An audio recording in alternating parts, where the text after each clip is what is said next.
नमस्कार मित्रांनो, क्रिश अपडेट या यूट्यूब चॅनलवर तुमचं स्वागत. तर मित्रांनो, लातूरला लवकरच कॅबिनेट मंत्रीपद मिळणार आहे आणि त्याबाबत आपण सर्व माहिती आपण या व्हिडिओमध्ये पाहणार आहोत. तर माहिती पाहण्याच्या अगोदर मित्रांनो, तुम्ही जर पहिल्यांदा चॅनलवर आला असाल तर चॅनलला सबस्क्राईब करायला विसरू नका. तर मित्रांनो, आपण पाहू शकतो की बसवराज पाटलांच्या पुनरागमनाने औषधाचे वजन वाढले आहे आणि त्यामुळे लातूर असेल, धाराशिव असेल या जिल्ह्यांचे सत्ताकारण बदलणार आहे. आणि आपण पाहू शकतो की लातूर, बीड, धाराशिव स्थानिक स्वराज्य संस्था मतदारसंघाच्या विधान परिषद निवडणुकीचा निकाल हा केवळ एका आमदाराच्या निवडणुकीपुरता म्हणजेच निवडीपुरता मर्यादित नव्हता आणि या निकालाने मराठवाड्यातील भाजपच्या भविष्यातील नेतृत्वाची दिशा काय असू शकते याची स्पष्ट झलक सध्या दिली आहे.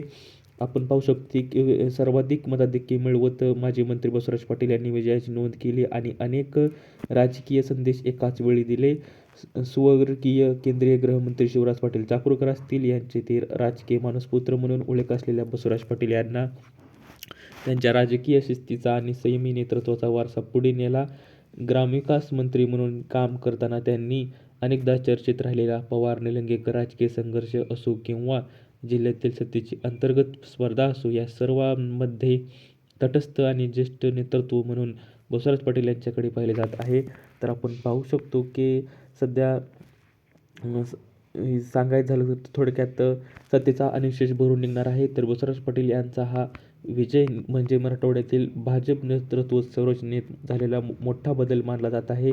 आगामी मंत्रिमंडळ विस्तारात लाल दिवा मंत्रिपद किंवा लातूरच्या पालकमंत्रीपदासाठी त्यांचे नाव चर्चेत येत असेल तर त्यामागे केवळ राजकीय चर्चा नसून या विजयातून निर्माण झालेली ताकद असून विधान परिषदेच्या या निकालाने भाजपच्या मराठवाड्यातील पुढील राजकीय डावपेचांच्या केंद्रस्थानी आता बसवराज पाटील हे नाव ठळकपणे दिसू लागले आहे.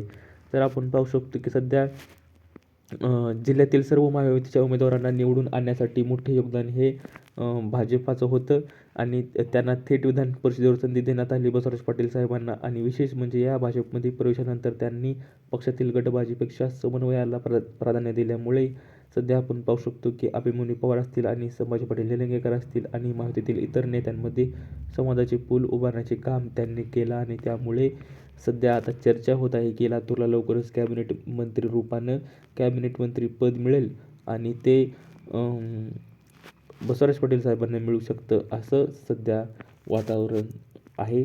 तर मित्रांनो, येणारा काळच ठरवेल पद कोणाला मिळेल. तर अशी ही माहिती होती. दिलेली माहिती समजली असेल तर व्हिडिओला लाईक करा, जास्तीत जास्त शेअर करा आणि चॅनलला सबस्क्राईब करायला विसरू नका. तर भेटूया पुढच्या व्हिडिओमध्ये अशीच एक अपडेट घेऊन. तोपर्यंत धन्यवाद.